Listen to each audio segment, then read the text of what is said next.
Escuché a mi nuera Verónica decir las palabras que cambiarían mi vida para siempre. Sí, ya corté el freno. Nos vemos en su funeral mañana.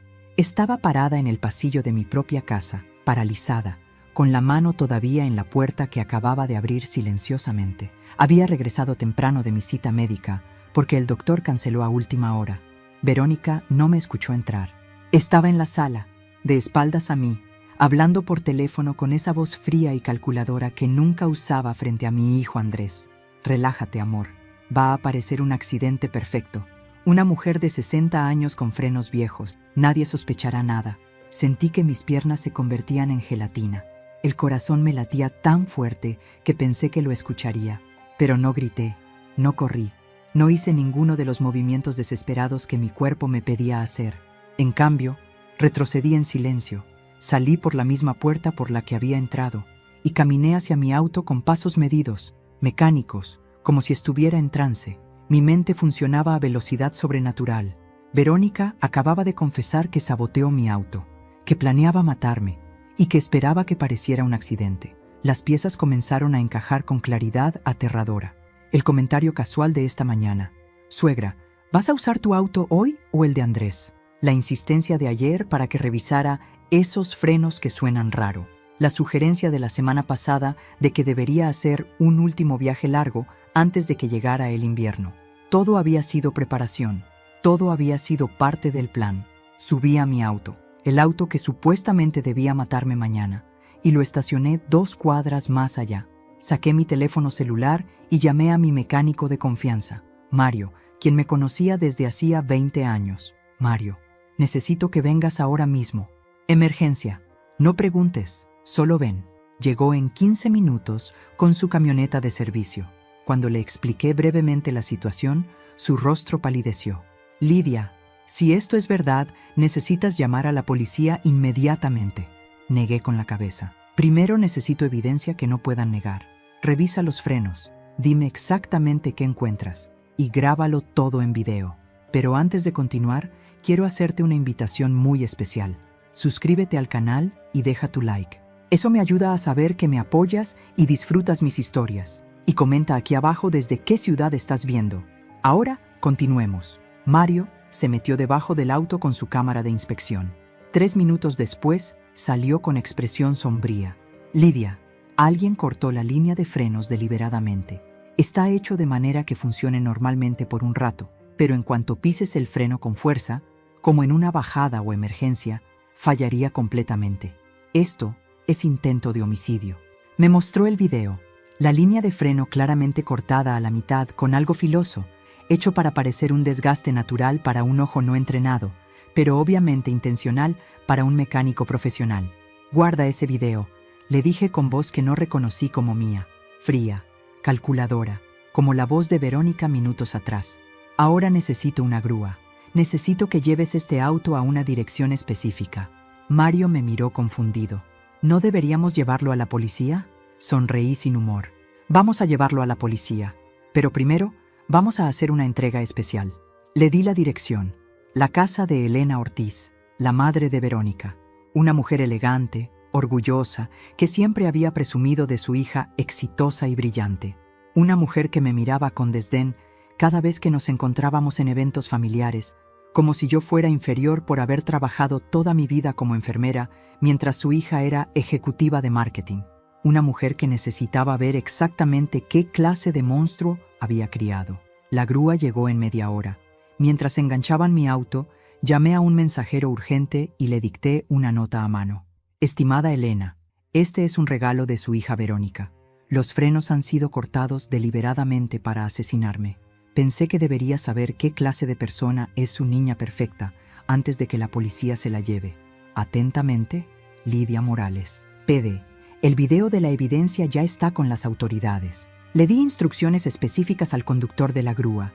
«Deja el auto en la entrada, toca el timbre, entrega esta nota y graba la reacción de quien abra la puerta». El hombre, un tipo de unos 50 años con rostro curtido, me miró con una mezcla de curiosidad y respeto. «Señora, no sé qué está pasando aquí, pero quien le hizo esto a usted escogió a la persona equivocada para atacar. Tenía razón. Verónica había subestimado completamente a la vieja suegra tonta que pensaba que podía asesinar sin consecuencias. Mientras la grúa se alejaba con mi auto, saqué mi teléfono otra vez.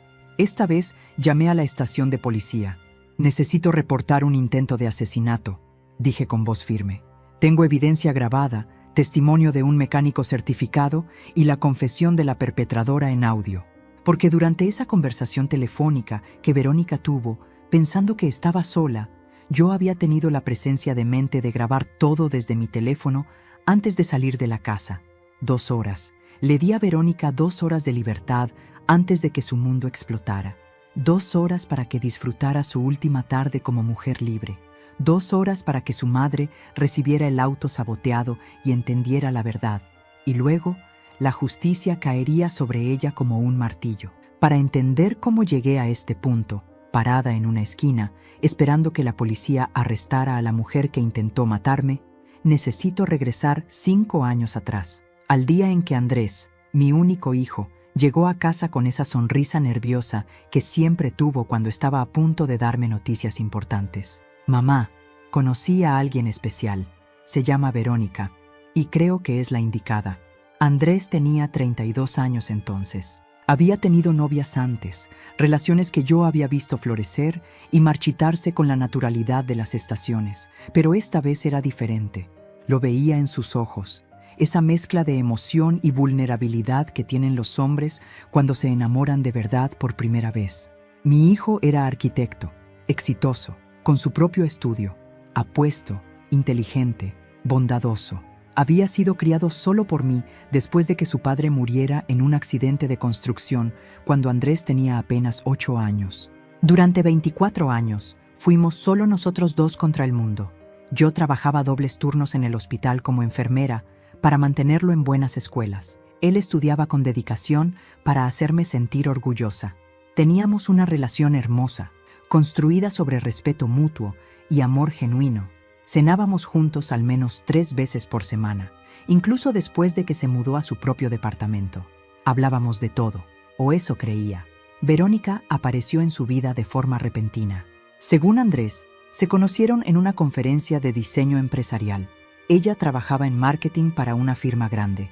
30 años, ambiciosa, hermosa de esa manera pulida y artificial que viene de horas en salones de belleza caros. Cuando la conocí por primera vez en una cena, mi instinto visceral fue de rechazo. Había algo en sus ojos, algo calculador, detrás de la sonrisa perfecta y los modales impecables. «Señora Lidia, Andrés me ha contado tanto sobre usted», dijo con voz dulce como miel envenenada. «Debe ser tan orgullosa de haber criado a un hombre tan maravilloso, usted sola». Las palabras eran correctas, pero el tono tenía un filo. Como si estar orgullosa de mi hijo fuera algo patético, como si haberlo criado sola fuera una vergüenza en lugar de un logro. Intenté darle el beneficio de la duda. Tal vez estaba siendo la típica madre sobreprotectora que no cree que nadie sea suficientemente bueno para su hijo. Tal vez mis instintos estaban nublados por el miedo de perderlo. Así que sonreí y dije las cosas apropiadas y observé cómo mi hijo la miraba con adoración completa. Los siguientes 3 meses fueron un torbellino. Verónica se movió rápido, demasiado rápido. De repente, Andrés estaba cancelando nuestras cenas. «Verónica planeó algo especial, mamá. ¿Podemos reagendar?» Las llamadas telefónicas diarias se espaciaron. «Estoy ocupado, mamá. Te llamo después». Los domingos que solíamos pasar juntos desaparecieron. Verónica y yo tenemos planes. Y entonces, 4 meses después de conocerla, Andrés llegó con un anillo de compromiso. «Mamá, le propuse matrimonio a Verónica. Dijo que sí. Vamos a casarnos en 2 meses». 2 meses. Apenas la conocía y ya estaban planeando una boda. Intenté razonar con él. «Hijo, ¿no crees que es muy pronto? Apenas llevan 4 meses juntos». Su rostro se endureció de una manera que nunca había visto. «Sabía que dirías eso. Verónica me advirtió que no te gustaría, que intentarías separarnos porque no puedes soportar que yo sea feliz con alguien más». Esas palabras me golpearon como un puñetazo. Verónica ya estaba en su cabeza, plantando semillas de desconfianza. «Eso no es cierto», protesté. «Solo me preocupo por ti. Solo quiero que estés seguro». Pero él ya estaba en la puerta. «Voy a casarme con ella, mamá. con tu bendición o sin ella. Tú decides si quieres ser parte de mi felicidad o no. Me quedé sola en mi sala, con el corazón roto, sabiendo que había perdido una batalla que ni siquiera sabía que estaba peleando. Por supuesto que fui a la boda. Por supuesto que sonreí y abracé a mi hijo y le deseé felicidad, porque eso es lo que hacen las madres. Tragamos nuestras preocupaciones y apoyamos a nuestros hijos, incluso cuando creemos que están cometiendo el peor error de sus vidas. La boda fue pequeña, pero elegante, pagada casi completamente por Andrés, porque según Verónica, sus padres estaban pasando por dificultades financieras. Conocí a Elena Ortiz, la madre de Verónica, en la boda. Una mujer de 65 años, perfectamente vestida, con joyas que no sugerían ninguna dificultad financiera. Nos miramos con esa cordialidad fría que tienen las mujeres que saben que nunca serán amigas. Su hijo es muy afortunado, me dijo con una sonrisa que no llegaba a sus ojos. Mi Verónica podría haber tenido a cualquiera, pero eligió a Andrés. Espero que él esté a la altura. La implicación era clara. Mi hijo era el afortunado de esta unión, no al revés. Verónica era la joya, y Andrés el tipo común que había tenido suerte de atraparla. No dije nada, solo sonreí y me alejé. Pero en ese momento, viendo a Elena Ortiz con su arrogancia apenas disimulada, entendí de dónde venía Verónica. De una familia que valoraba las apariencias sobre la sustancia. De una mujer que había criado a su hija para ver a las personas como recursos a explotar. Los primeros 6 meses del matrimonio fueron una masterclass en manipulación sutil. Verónica no me atacó directamente. Eso hubiera sido demasiado obvio. En cambio, usó tácticas tan refinadas que me tomó meses darme cuenta de lo que estaba haciendo. Y para cuando lo entendí completamente, ya había logrado aislar a Andrés casi por completo. Comenzó con pequeñas cosas, comentarios aparentemente inocentes hechos en presencia de Andrés. «Ay, suegra, qué linda tu blusa. ¿Es vintage?» Vintage era su código para vieja y pasada de moda. «Lidia, trajiste postre otra vez. Qué dulce». Aunque Andrés y yo estamos tratando de comer más saludable. Pero bueno, supongo que una vez no hace daño. Traducción. Tus esfuerzos son inapropiados y no bienvenidos. Cuando yo invitaba a Andrés a cenar, Verónica siempre encontraba una razón para que no pudiera venir solo. Ay, suegra, si no te importa, voy con Andrés. Es que no me gusta quedarme sola en casa. Y entonces llegaba y dominaba toda la conversación, convirtiendo lo que debía ser tiempo de madre e hijo en un espectáculo donde ella era la estrella y yo la audiencia obligada. Peor aún, comenzó a ayudarme con cosas que yo nunca pedí ayuda. «Lidia, vi que tu jardín está un poco descuidado. Contraté a un jardinero para que venga la próxima semana. No te preocupes, Andrés y yo pagamos». Mi jardín no estaba descuidado. Lo cuidaba yo misma con orgullo. Pero ahora había un extraño cortando mi césped, impuesto por ella, convirtiendo mi hobby en evidencia de mi incapacidad. «Suegra, ¿todavía manejas? A tu edad, tal vez deberías considerar dejar de conducir». Las estadísticas de accidentes en personas mayores son alarmantes. Tenía 60 años entonces, no 80. Manejaba perfectamente, pero plantaba la semilla en la mente de Andrés. Mamá está envejeciendo. Mamá necesita supervisión. Mamá ya no puede cuidarse sola. Los comentarios sobre mi trabajo eran constantes. Debe ser agotador ser enfermera a tu edad, Lidia. ¿No has pensado en retirarte? ¿Disfrutar de tus años dorados? ¿Viajar? ¿Descansar? Claro, entiendo que tal vez no puedas permitírtelo, pero Andrés y yo podríamos ayudarte con una pequeña mensualidad si decides dejar de trabajar. Nunca pedí su dinero. Nunca lo necesité. Tenía una buena pensión planeada, pero ella convertía mi independencia financiera en algo patético. Y luego estaban las humillaciones públicas. En reuniones familiares, Verónica contaba anécdotas graciosas que me hacían quedar como tonta. Les conté cuando Lidia trató de usar su celular y no podía entender cómo funcionaba la cámara. Tuvimos que enseñarle 3 veces. Es tan adorable cuando los adultos mayores intentan usar tecnología. Todos reían. Andrés reía. Y yo me quedaba sentada, sonrojada, sintiendo cómo mi dignidad era erosionada pedazo por pedazo. Verónica orquestó mi exclusión con precisión quirúrgica. Organizaba eventos familiares y olvidaba invitarme hasta último minuto. «Ay, Lidia, lo siento tanto. Pensé que Andrés te había dicho». Bueno, Si quieres venir todavía, aunque ya confirmamos el número de personas con el restaurante, pero supongo que podemos llamar y preguntar si tienen espacio para una más. Quedaba como la madre entrometida que se invitaba sola, cuando en realidad me estaban excluyendo deliberadamente. Las visitas a mi casa cambiaron de naturaleza. Cuando venían, cada vez más raramente, Verónica inspeccionaba todo con ojo crítico. «Lidia, este sofá realmente necesita ser reemplazado.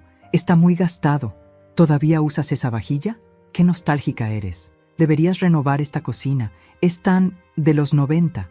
Convertía mi hogar, el lugar donde había criado a mi hijo, en algo vergonzoso que necesitaba ser modernizado bajo su supervisión. Pero lo más doloroso era ver cómo Andrés cambiaba. Mi hijo, que había sido empático y considerado, comenzó a tratarme con impaciencia. «Mamá, no puedes seguir llamándome todos los días. Tengo una esposa ahora. Tengo responsabilidades». Yo no llamaba todos los días. Llamaba 2 o 3 veces por semana, como habíamos hecho durante años. Pero Verónica le había convencido de que yo era dependiente y asfixiante. «Mamá, Verónica dice que necesitas aprender a ser más independiente. Mamá, no podemos seguir cenando contigo cada semana. Necesitamos nuestro espacio como pareja». «Mamá, ¿por qué tienes que ser tan sensible? Verónica solo estaba bromeando cuando dijo eso sobre tu edad». Cada conversación se convirtió en un campo minado. Si yo expresaba cualquier preocupación, era dramática. Si comentaba sobre algo que Verónica había dicho, era paranoica. Si pedía pasar tiempo con mi hijo, era controladora. Verónica había construido una narrativa donde yo era la villana y ella la víctima de una suegra imposible. Y entonces comenzaron las sugerencias sobre mi salud. «Lidia, te ves cansada últimamente. ¿Estás segura de que estás bien? Deberías hacerte chequeos médicos más seguido. A tu edad, nunca se sabe». Estaba perfectamente saludable. Pero Verónica plantaba dudas, en la mente de Andrés, en la mente de otros familiares. «Estoy preocupada por tu mamá», le decía a Andrés donde yo podía escuchar. «Parece estar olvidando cosas. ¿Notaste cómo confundió las fechas la semana pasada?» No había confundido ninguna fecha. Pero bastaba que ella lo dijera para que Andrés comenzara a observarme con preocupación. ¿Estaba mamá envejeciendo más rápido de lo normal? ¿Estaba perdiendo facultades? ¿Necesitaba intervención? El veneno que Verónica destilaba era lento pero efectivo. Gota a gota, destruía mi relación con mi hijo, y yo no sabía cómo detenerla sin parecer exactamente lo que ella decía que era, una madre controladora que no podía soltar a su hijo. Ahora, parada en esa esquina esperando que la policía llegara, entendía que todo, cada comentario cruel, cada exclusión calculada, cada esfuerzo por aislarme y hacerme parecer incompetente, había sido preparación. Verónica no me odiaba porque yo fuera una suegra difícil. Me odiaba porque yo era un obstáculo entre ella y el dinero, mi dinero. Lo que Verónica no sabía era que yo había comenzado mi propia investigación hace 3 meses. No por sospecha de que planeara matarme. Jamás hubiera imaginado algo tan extremo, sino porque noté señales financieras extrañas. Andrés, que siempre había sido prudente con el dinero, de repente estaba pidiendo préstamos. «Mamá, ¿podrías prestarme 20,000 pesos? Es temporal. Te los devuelvo el mes que viene». Nunca me los devolvió. Y luego estaba la casa. Andrés y Verónica habían comprado una casa hermosa hace 2 años, mucho más cara de lo que mi hijo podía permitirse, según mis cálculos. Verónica consiguió un ascenso, me explicó cuando pregunté cómo podían pagar la hipoteca, pero algo no cuadraba, así que hice lo que cualquier madre preocupada haría. Contraté discretamente a un contador para revisar la situación financiera de mi hijo. Lo que descubrió fue devastador. Verónica no solo no había recibido un ascenso, sino que había sido despedida de su trabajo hace 8 meses por irregularidades en gastos corporativos. Básicamente, había estado usando la tarjeta de la empresa para compras personales. Nunca le dijo a Andrés. Seguía yendo al trabajo cada día, cuando en realidad estaba en cafés o centros comerciales, manteniendo la fachada. Sin el ingreso de Verónica, Andrés estaba cargando toda la hipoteca, más las tarjetas de crédito que ella seguía usando sin control, ropa de diseñador, tratamientos de belleza, restaurantes caros, todo cargado a tarjetas a nombre de Andrés. La deuda acumulada era de más de 200,000 pesos. Mi hijo estaba al borde de la ruina financiera y ni siquiera lo sabía porque Verónica manejaba las finanzas del hogar. Pero eso no explicaba por qué querría matarme. Hasta que el contador descubrió algo más. Hace un año, Verónica había sugerido casualmente a Andrés que le preguntara a su mamá sobre sus pólizas de seguro. Es importante saber estas cosas, amor, para planificación familiar. Andrés, inocentemente, me preguntó durante una cena si tenía seguro de vida. Sí, tengo uno del hospital, le dije sin pensar mucho. Es parte de los beneficios laborales. 1 millón de pesos si muero en servicio o dentro de 5 años después de retirarme. Tú eres el beneficiario, obviamente. Vi cómo los ojos de Verónica brillaron por una fracción de segundo. En ese momento no le di importancia. Ahora entendía que fue el momento en que tomó su decisión. 1 millón de pesos. Suficiente para pagar todas sus deudas, mantener su estilo de vida y todavía quedarle dinero. Suficiente para que valiera la pena planear un asesinato. El contador también descubrió algo más perturbador. Verónica había estado investigando sobre mi póliza. Había llamado al Departamento de Recursos Humanos del hospital, haciéndose pasar por mí, preguntando sobre los términos exactos de pago. Había investigado leyes de herencia. Había buscado en Internet cuánto tiempo tarda el pago de seguro de vida después de muerte accidental. Todo documentado en su computadora compartida con Andrés, que el contador pudo acceder porque mi hijo le había dado las contraseñas cuando le pedí que investigara las finanzas. Verónica era meticulosa.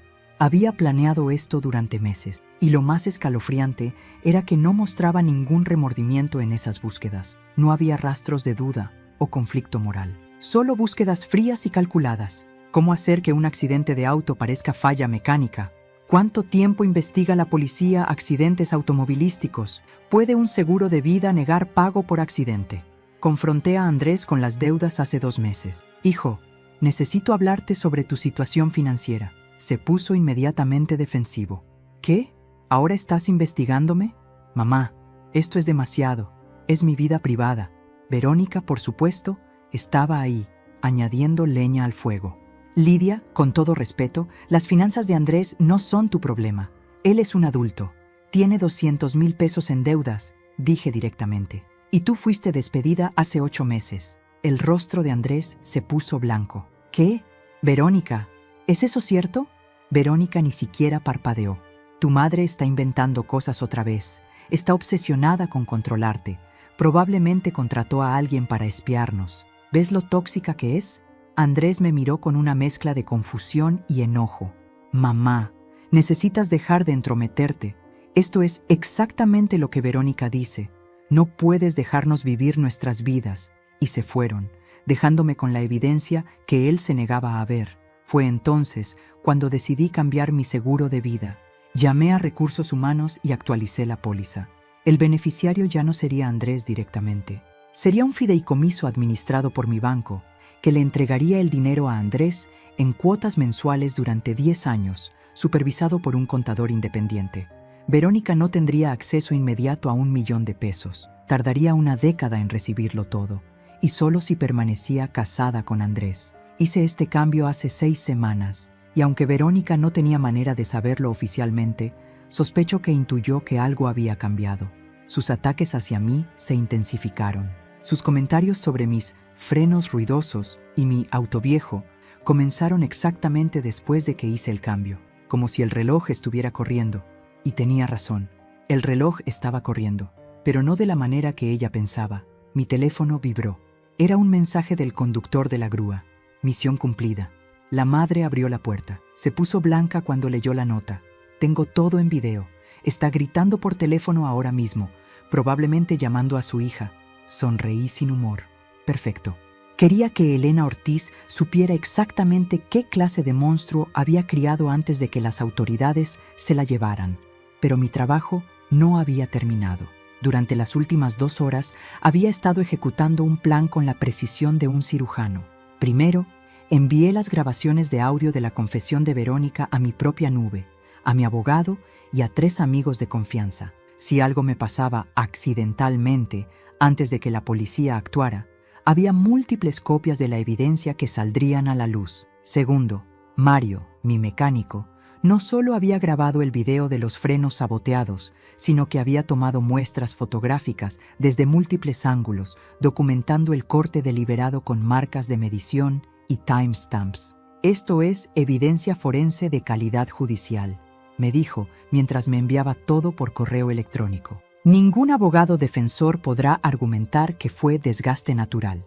Tercero, y esto era crucial, pedí a Mario que verificara algo más. ¿Cuándo exactamente habían sido cortados los frenos? Usando herramientas de análisis de oxidación y exposición, determinó que el daño había sido hecho en las últimas 24 a 36 horas. Eso coincidía perfectamente con ayer, cuando Verónica había insistido en que le prestara mi auto para recoger un paquete grande que no cabía en el suyo. Había tenido mi auto durante 3 horas, más que suficiente tiempo. Cuarto, revisé las cámaras de seguridad de mi vecindario. Vivía en una zona residencial donde varias casas tenían cámaras. Mi vecino de al lado, don Julio, un jubilado amigable, tenía una cámara que apuntaba directamente a mi entrada. Le expliqué la situación.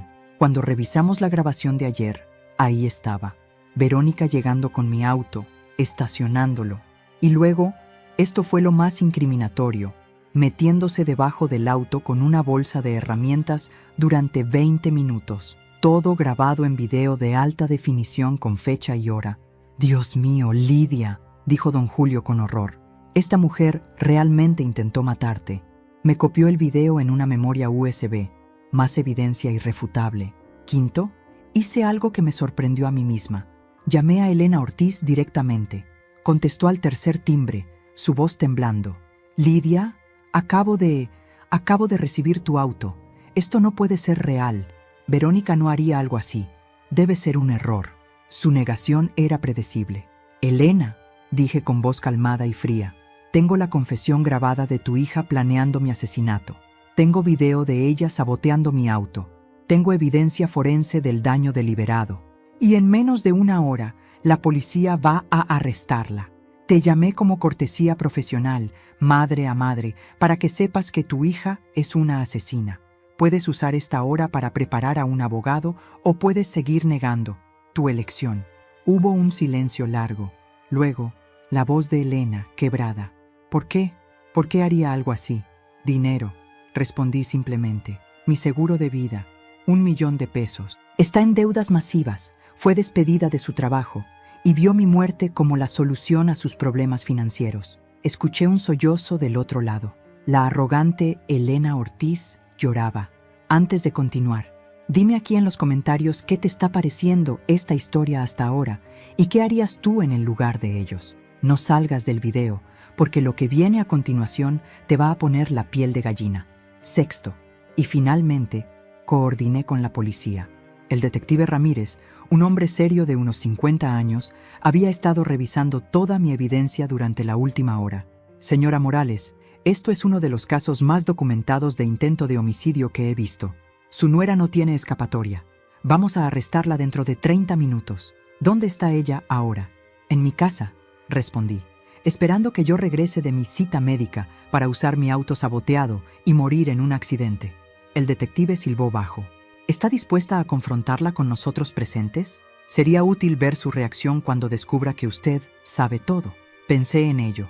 Parte de mí quería verlo. Quería ver la cara de Verónica cuando se diera cuenta de que la vieja tonta la había superado. «Sí», dije finalmente, «quiero estar ahí cuando la arresten». Media hora después, 3 patrullas se estacionaron discretamente a 2 cuadras de mi casa. Yo llegué en mi taxi. Había dejado mi auto saboteado en casa de Elena como evidencia y advertencia, y entré por la puerta principal como si nada. Verónica estaba en la sala, viendo televisión, con una copa de vino en la mano. Parecía relajada, confiada, probablemente visualizando su futuro con 1 millón de pesos. «Hola, suegra», dijo con esa sonrisa falsa. «¿Cómo estuvo el doctor?» Me senté en el sillón frente a ella. «El doctor canceló, así que regresé temprano». «Qué suerte, ¿no?»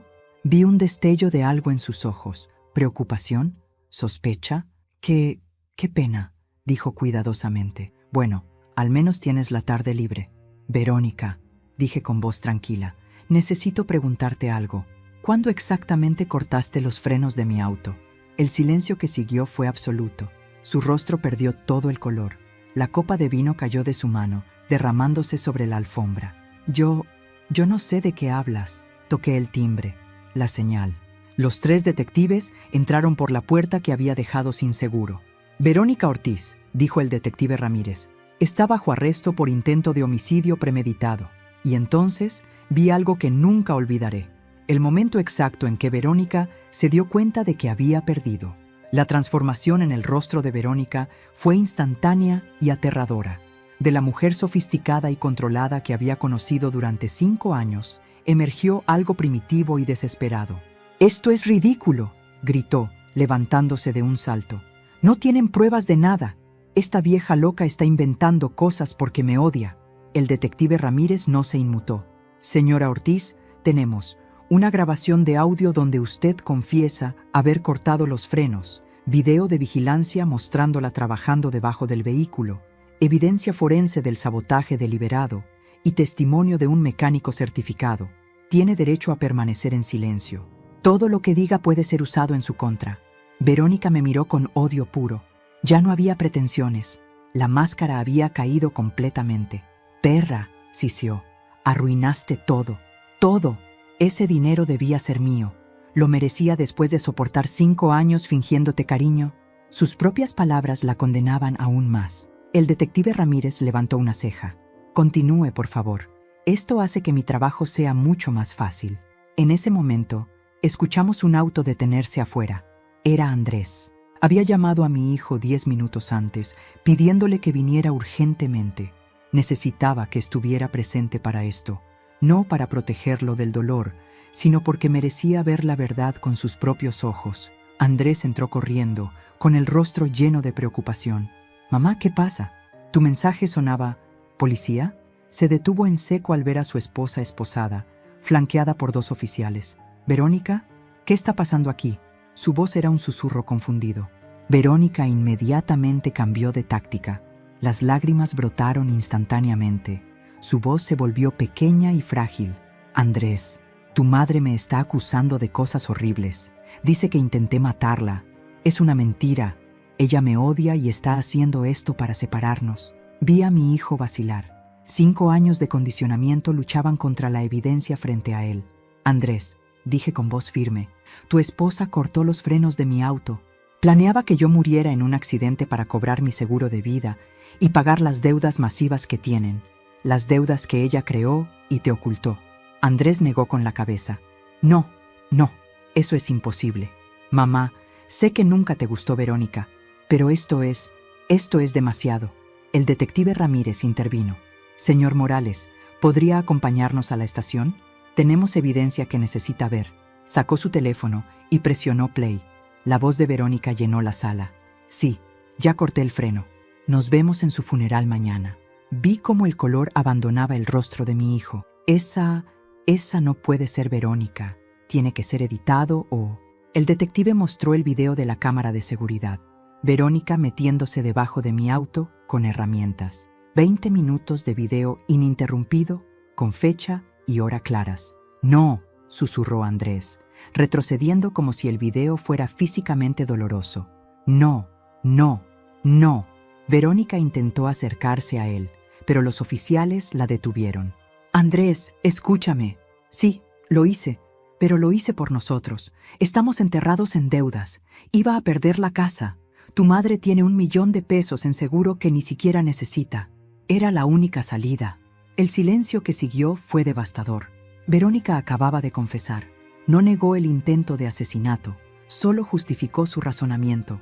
Andrés la miraba como si fuera una extraña, peor, como si fuera un monstruo que había estado durmiendo junto a él durante 5 años. «¿Ibas a matar a mi madre por dinero?», preguntó con voz quebrada. «¿A la mujer que me crió sola después de que mi padre muriera? ¿A la mujer que trabajó doble turno para que yo tuviera educación? ¿Ibas a asesinarla?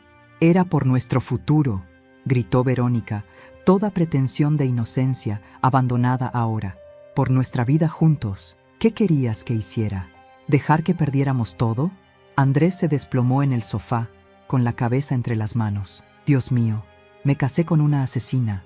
Dormí junto a una asesina». El detective Ramírez me miró. «Señora Morales, ¿quiere presentar cargos formales?». «Sin dudarlo. Sí».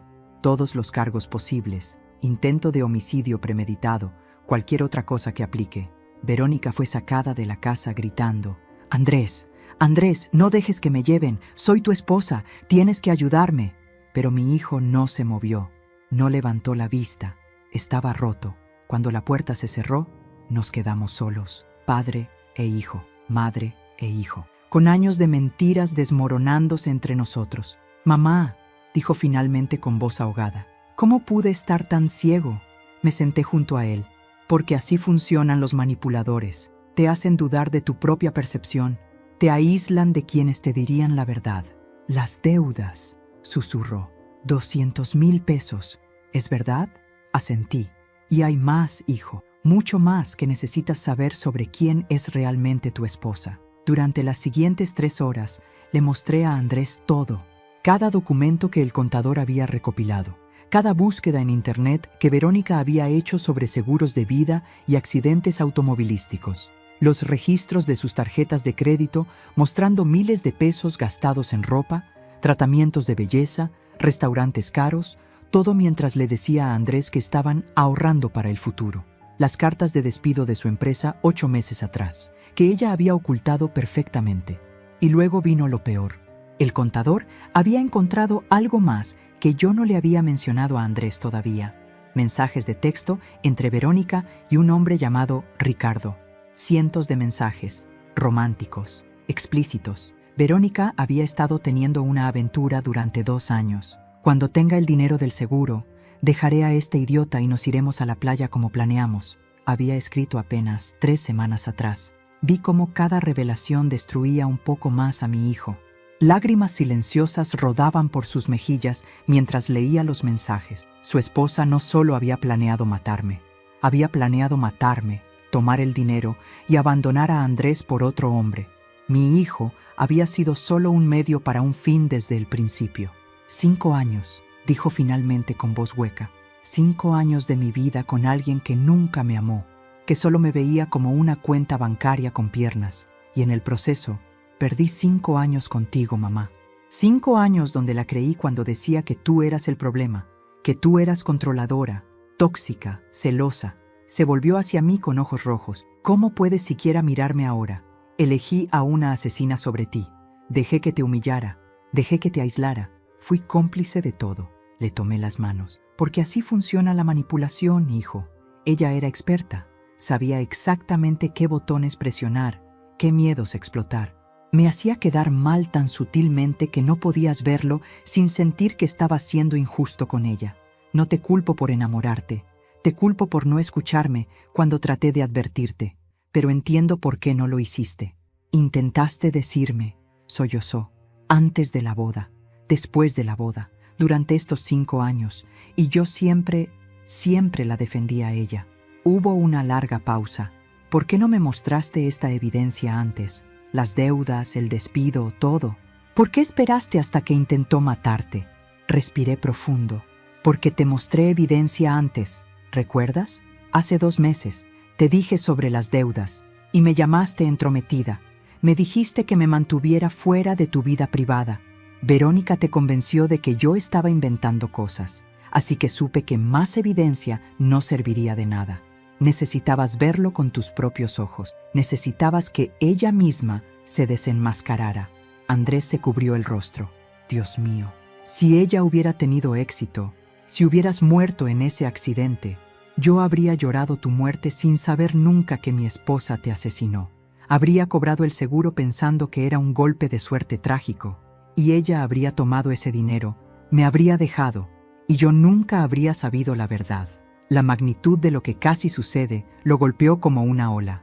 Casi pierdo a mi madre y mi alma en el mismo día. Los siguientes días fueron un torbellino legal. Verónica fue formalmente acusada de intento de homicidio premeditado. Su abogado, pagado por una Elena Ortiz devastada, intentó argumentar que las grabaciones eran inadmisibles, que la evidencia estaba contaminada, que todo era una conspiración de una suegra vengativa. Pero el fiscal tenía demasiado. El video de seguridad era irrefutable. La confesión grabada era clara. Los frenos saboteados eran evidencia forense perfecta. Y luego estaba la confesión adicional que Verónica había hecho frente a los policías en mi sala. La audiencia preliminar fue 3 semanas después del arresto. Asistí junto con Andrés. Verónica entró esposada, vestida con el uniforme naranja de la prisión, luciendo demacrada y furiosa. Cuando me vio, su rostro se retorció en odio puro. «Esto es culpa tuya», me gritó a través de la sala del tribunal. «Tú nunca me aceptaste. Tú envenenaste a Andrés contra mí desde el principio». El juez golpeó su martillo. «Orden, señora Ortiz. Un estallido más y será retirada». El fiscal presentó la evidencia metódicamente. Cada grabación, cada video, cada documento. Verónica ya no intentaba negar lo que había hecho. Su defensa había cambiado a una estrategia de disminución de capacidad mental, alegando que estaba bajo estrés extremo por las deudas y no estaba pensando racionalmente. Pero los mensajes con Ricardo destruyeron esa defensa. Los planes detallados, las búsquedas calculadas, todo mostraba premeditación clara durante meses. Al final de la audiencia, el juez negó la fianza. La acusada representa un peligro claro para la sociedad y específicamente para la víctima. Permanecerá detenida hasta el juicio. Verónica gritó, pero fue sacada por guardias. Esa noche, después de la audiencia, Andrés y yo nos sentamos en mi cocina con tazas de té que se enfriaban sin tocar.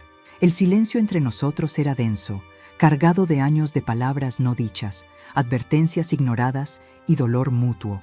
Finalmente, mi hijo habló con voz quebrada. «Mamá, necesito entender algo. Durante estos 5 años, ¿cuántas veces viste señales? ¿Cuántas veces supiste que algo estaba mal y no dijiste nada?» La pregunta me golpeó como un puñetazo porque sabía la respuesta. Demasiadas. Muchas veces, admití con honestidad brutal. Desde el principio, desde el primer día que la conocí. Andrés me miró con incredulidad mezclada con dolor. «Entonces, ¿por qué? ¿Por qué no me sacudiste y me gritaste la verdad? ¿Por qué dejaste que me casara con ella si sabías que era un error?» Respiré profundo, sabiendo que esta conversación era necesaria pero dolorosa. «Porque tenía miedo, hijo. Miedo de perderte. Miedo de ser exactamente lo que ella decía que era. La suegra controladora que no podía soltar a su hijo. Las pocas veces que intenté decirte algo, tú te pusiste a la defensiva. Me acusaste de ser celosa, de no querer que fueras feliz. Y cada vez que eso pasaba, Verónica ganaba más poder sobre ti. Así que aprendí a callar. Tragué mis preocupaciones y esperé que tal vez yo estuviera equivocada, que tal vez mis instintos estaban nublados por ser tu madre. Pero no estabas equivocada», dijo Andrés con voz temblorosa. «Tenías razón sobre todo, y mi vida casi te cuesta la tuya». Asentí lentamente. «Ese es el precio del silencio, hijo. Durante 5 años, callé cuando debí gritar, sonreí cuando debí confrontar, acepté humillaciones cuando debí establecer límites claros, y lo hice porque amaba tanto la idea de mantener la paz, de preservar nuestra relación, que estuve dispuesta a sacrificar mi dignidad, mi bienestar y finalmente, casi mi vida». Me levanté y caminé hacia la ventana, mirando el jardín que Verónica había criticado tantas veces como descuidado. «Pero también necesito que entiendas algo, Andrés. Tú también elegiste el silencio. Viste cómo me trataba. Escuchaste sus comentarios pasivo-agresivos. Estuviste presente cuando me humillaba en público. Y no dijiste nada, porque era más fácil mantener la paz con tu esposa que defender a tu madre». Vi el dolor en su rostro mientras mis palabras hacían impacto. «Tienes razón», susurró. «Cada vez que ella hacía un comentario cruel sobre tu edad, sobre tu casa, sobre tu ropa, yo lo escuchaba, y una voz en mi cabeza me decía, esto no está bien». Pero otra voz, la voz que Verónica había cultivado, decía, no seas tan sensible, solo está bromeando, no seas un niño de mamá. Y elegí escuchar la segunda voz. ¿Sabes cuál fue el momento que más me dolió?, le pregunté, volviéndome hacia él. Fue en tu cumpleaños hace 2 años. Verónica organizó una cena familiar en un restaurante caro. Me senté al final de la mesa, lo más lejos posible de ti. Durante toda la cena, ella te alimentaba, te tocaba, te susurraba cosas al oído. Y tú reías y parecías tan feliz. Yo estaba a 3 metros de distancia, completamente invisible. En un momento, intenté hacer contacto visual contigo. Levanté mi copa para brindar por ti desde lejos, y tú ni siquiera me viste. Estabas tan absorto en ella que tu madre podría haber desaparecido de esa mesa y no lo habrías notado. Andrés sollozó abiertamente ahora. Me acuerdo de esa noche. Verónica me dijo después que habías parecido incómoda y fuera de lugar, que tal vez no deberíamos invitarte a eventos sociales porque te ponías ansiosa en público. Y yo le creí. Dios, mamá, yo le creí. Se levantó y caminó hacia mí. ¿Cómo arreglamos esto? ¿Cómo arreglo lo que rompí? No sé si podemos arreglarlo completamente, dije con honestidad. El daño es profundo, la confianza está fracturada, pero podemos empezar con la verdad. Verdad sobre lo que pasó, verdad sobre cómo ambos contribuimos a esta situación, y verdad sobre lo que necesitamos hacer diferente en el futuro. Me senté de nuevo en la mesa y le indiqué que hiciera lo mismo. Andrés, necesito que entiendas algo fundamental. Yo fallé como madre en aspectos importantes. Te amé tanto que te hice frágil. Te protegí tanto que no te enseñé a detectar manipulación. Te di tanto que no aprendiste a valorar los sacrificios. No digas eso, protestó. Fuiste una madre increíble. Me diste todo. Exactamente, dije con firmeza. Te di todo. Y en el proceso, nunca te enseñé que las relaciones saludables tienen límites. Nunca te mostré cómo se ve una mujer que se defiende a sí misma porque siempre estuve ocupada defendiéndote a ti. Cuando tu padre murió, me convertí en todo para ti, madre y padre, protectora y proveedora. Y te adoraba tanto que nunca te dejé fallar, nunca te dejé sufrir consecuencias, nunca te enseñé que el mundo no gira alrededor de ti. Eso no justifica lo que Verónica hizo, dijo Andrés rápidamente. Por supuesto que no, acordé. Verónica es responsable de sus propias acciones monstruosas, pero nosotros somos responsables de haber creado las condiciones que permitieron que esas acciones casi tuvieran éxito. Yo soy responsable de haber callado cuando debía hablar. Tú eres responsable de haber elegido la comodidad sobre la verdad. Y juntos creamos un espacio donde una manipuladora experta pudo operar sin resistencia real. Andrés se limpió las lágrimas. Entonces, ¿qué hacemos ahora? ¿Cómo aprendemos de esto sin que nos destruya? Tomé sus manos sobre la mesa. Primero, reconocemos que el camino adelante será difícil. No vamos a recuperar 5 años perdidos. No vamos a borrar el dolor que ambos sentimos. Pero podemos construir algo nuevo, algo más honesto, algo basado en límites saludables y comunicación real, no en silencio cómplice. ¿Puedes perdonarme algún día?, preguntó con voz pequeña. Lo miré directamente a los ojos. Ya te perdoné por enamorarte de la persona equivocada. Eso puede pasarle a cualquiera. Pero perdonarte por permitir que me tratara como me trató durante 5 años mientras tú mirabas, eso va a tomar tiempo. Y trabajo, de ambos. Hice una pausa. Y necesito que entiendas que el perdón no significa que todo vuelve a ser como antes. No voy a volver a ser la madre que acepta migajas de tu atención. No voy a sonreír mientras me humillan. No voy a callar cuando vea señales de peligro. La Lidia que conocías, la que priorizaba tu comodidad sobre su dignidad, murió el día que Verónica cortó esos frenos. No quiero esa Lidia de vuelta, dijo Andrés con convicción sorprendente. Quiero a la Lidia que fue lo suficientemente inteligente para grabar una confesión, que fue lo suficientemente estratégica para documentar todo, que fue lo suficientemente fuerte para enfrentar a su atacante con evidencia irrefutable en lugar de colapsar en miedo. Esa Lidia es mi héroe, y me avergüenza que tuviste que convertirte en ella para sobrevivir a lo que mi matrimonio te hizo. Sus palabras me sorprendieron. Había esperado defensividad, negación, tal vez incluso resentimiento. En cambio, vi en mi hijo algo que no había visto en años: madurez genuina, crecimiento doloroso, pero real. Voy a terapia, anunció de repente. Empiezo la semana que viene. Necesito entender cómo pude estar tan ciego. ¿Cómo pude permitir que alguien destruyera la relación más importante de mi vida? Necesito aprender a reconocer manipulación. Y necesito procesar el hecho de que la mujer con la que dormí durante 5 años planeaba matar a mi madre. Eso es bueno, dije con aprobación. Y cuando estés listo, tal vez podamos hacer terapia juntos, terapia familiar, para aprender a comunicarnos sin miedo, para establecer expectativas claras, para construir una relación adulta entre madre e hijo, no la relación codependiente que teníamos antes. Andrés asintió vigorosamente. Sí, quiero eso. Necesito eso. Porque mamá, no quiero perderte otra vez. Ya perdí 5 años. No quiero perder los próximos 20 por no haber aprendido de esto. Nos quedamos en silencio durante varios minutos. Luego Andrés preguntó algo que había estado evitando. ¿Qué va a pasar con Verónica? Legalmente, quiero decir. Respiré profundo. El fiscal dice que con toda la evidencia está buscando el máximo, 15 años por intento de homicidio premeditado. Tal vez más si pueden probar la conspiración con Ricardo. Su abogado intentará negociar, pero yo he dejado claro que no aceptaré ningún acuerdo que le dé menos de 10 años. ¿Y el divorcio?, preguntó con voz temblorosa. Tienes fundamentos más que suficientes. Adulterio, intento de asesinato de un familiar, fraude financiero. Un juez te lo concederá sin problema. Andrés cerró los ojos. Es tan surreal. Hace 3 semanas estaba casado, planeando mi futuro, pensando que mi vida estaba bien. Ahora mi esposa está en prisión por intentar matar a mi madre. Descubro que tiene un amante, que me mintió sobre todo durante años, y yo estoy aquí tratando de reconstruir pedazos de una vida que resulta que siempre fue una mentira. No todo fue mentira, le dije suavemente. El amor que sientes por mí es real. El amor que yo siento por ti es real. Esas cenas que compartimos, esas conversaciones, esos recuerdos de antes de Verónica, esos son reales. Ella no puede quitarnos eso.